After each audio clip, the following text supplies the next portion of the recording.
findings from the Engineers League. Did you know that accidents in homes claim 18,000 lives each year in America alone, and it also accounts for 21 million visits annually? In our daily life activities and habits, we might face some hazards that we are not aware of, even in the place that we feel safest, home. To improve our safety and health condition, these hazards should be clearly identified and classified so that we can have proper control over them. Therefore, our objective of this study are to identify and classify many of the possible hazards at residence and surrounding area, to quantify the impact of the possible hazards that come from daily activities, to benchmark safety and health conditions at home in Malaysia with other countries, to educate and raise awareness of the public on the importance of safety and health at home and surrounding area.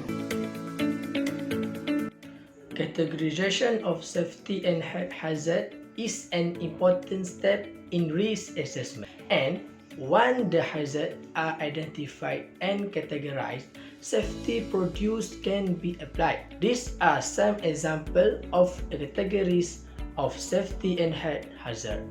Hierarchy is a word that is broken down into three elements, which are hazard identification, risk assessment, and risk control. And this is the hierarchy table form set by the Department of Occupational Safety and Health that we have used. Risk control is the removal or deactivation of hazards in a way that hazards do not pose risk anymore. To apply risk control, the hierarchy of control must be followed. The controls are not necessarily applied individually. More than one type or it can be applied at the same time. To achieve these objectives, we have collected data for 5 categories of hazards: physical, biological, chemical, environmental, and psychological, from different daily life activities and events by observation for 1 week. Also, we have created a Google form to be distributed to our friends or relatives. After the data collection period has ended, the average of frequency, severity, and risk data was taken, and we have generated the hierarchy tables for each category. Also, using Excel, we have tabulated all the data and generated many graphs for different ways of analysis. Here are our results of the average of our collected data for the physical, biological, chemical, environmental, and psychological hazards categories. All the discussions about the results are included in our report. We took the advantage that each of our team members lives in a different place.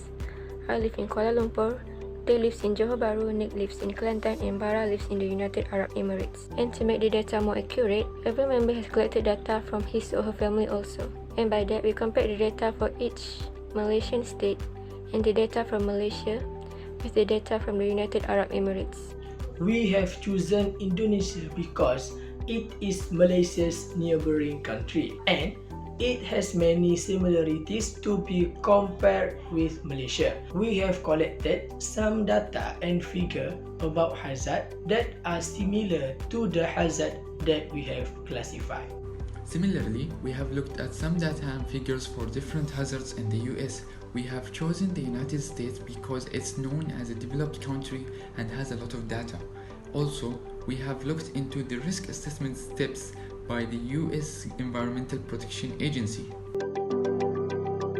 In conclusion, in stage 2, we have studied the current situation for safety and health at home and surrounding areas. After conducting this study, we have identified and classified many of the possible hazards at the residence and surrounding area from different categories for many daily activities for a typical UTM students and Malaysian family. Furthermore, we have quantified the frequency, severity, and most importantly, the risk of these hazards. In addition, we have done internal and external benchmarking for the safety and health conditions in Malaysia. Lastly, we have tried to raise awareness about the importance of safety and health at home and surrounding area. Thank you and see you in the next one.